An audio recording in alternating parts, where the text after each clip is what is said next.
Everyone, welcome to Snehil world. कैसे हैं आप लोग? उम्मीद करती हूँ सब लोग बहुत अच्छे होंगे। तो सबसे पहले आप सभी को जय माता दी।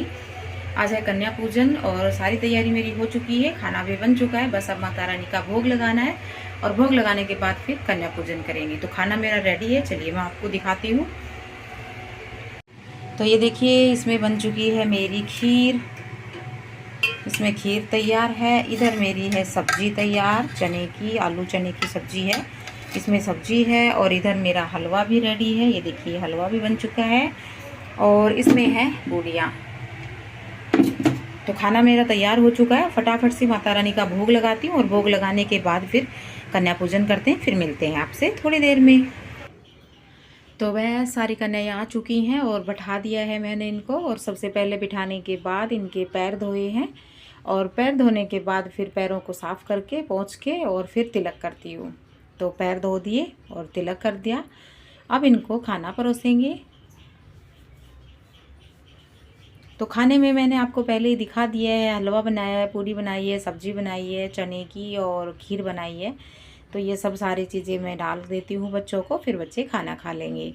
बहुत से लोग क्या करते हैं कि घर पे ही खाना पहुँचा देते हैं, जैसे प्लेटों में डाल के, और जिस जिस घर में कन्याएं होती हैं उनके घरों में दे देते हैं। पर मुझे ना थोड़ा सा ये होता है कि जब तक अपने हाथों से घर पे बिठा के बच्चों को ना खिलाए ना, तो थोड़ी सी संतुष्टि नहीं होती मुझे। तो इसलिए मैं हर बार जब भी कन्या पूजन करती हूँ तो मैं घर पे ही कन्याओं को बुला के लाती हूँ और घर पे बिठा के फिर उनको अच्छे से खाना वाना खिला के तब भेजती हूँ। वैसे तो बाहर के लोगों को भी देते हैं, जैसे सफाई वाले आते हैं, कूड़े वाला आता है, बाहर के जो भी लोग आते हैं उन सबको वैसे तो खाना दे देते हैं, खिलाते हैं बिठा के बाहर। और जो बच्चे भी आते हैं बाहर से, जो छोटे बच्चे होते हैं, ये जो होते हैं ना रेडी पटरी वाले, इनके बच्चे भी आ जाते हैं इस दिन। बाहर से बहुत सारे बच्चे आ जाते हैं, तो उनको भी डाल डाल के प्लेटों में दे देते हैं। क्योंकि इस दिन तो वो ये जितना दे उतना ही कम है, जो खिलाएंगे वो ही काम ही आएगा।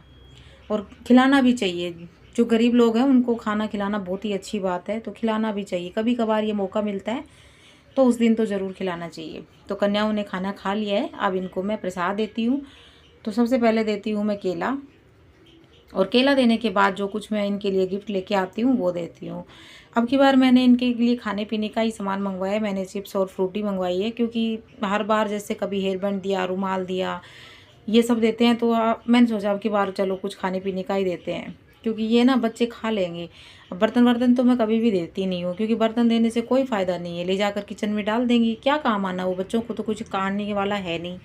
वो वैसे भी किचन में सभी के पास बहुत बर्तन पड़े रहते हैं, भीड़ ही होती है उनकी। कुछ ऐसा दो जो बच्चों के काम आए। बच्चे या तो कुछ पढ़ाई का दो जो उनके पढ़ने में काम आए, या फिर कुछ खाने पीने का दो जो उसके खाने के काम में आए। तो मैंने चिप्स और फ्रूटी लिया है, तो ये दे देती हूँ बच्चों को, और फिर ऊपर से पैसे दे देती हूँ। तो ये सब कर देती हूँ, जितना मेरे से होता है उतना मैं कर लेती हूँ। सभी की अपनी अपनी वो होती है भाई, कोई किसी तरीके से करता है, कोई किसी तरीके से करता है। मैं इस तरीके से करती हूँ जो मैं आपके साथ शेयर कर रही हूँ। आप लोग किस तरीके से कन्या पूजन करते हैं वो आप मुझे बताना ज़रूर।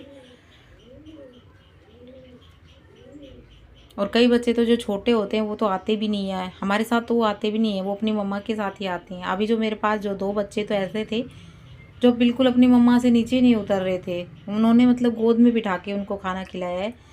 वो हमारी बिल्डिंग के थे, तो आ गए। वैसे तो खैर ऐसे जाती नहीं है मम्मा, उनको ले लेके बोलती हैं भाई काम करेंगे सुबह सुबह, पर वो हमारी बिल्डिंग के थे तो आ गए। तो उनको गोद में बिठा कर ही खाना खिलाया है, पर अच्छे से हो गया। बहुत खुशी मिलती है कन्या पूजन करके। बड़े दिनों बाद, 6 महीने बाद ये दिन आता है जिस दिन हम कन्या पूजन करते हैं। तो मन को तसल्ली होती है कन्याओं को अपने हाथों से खिला के।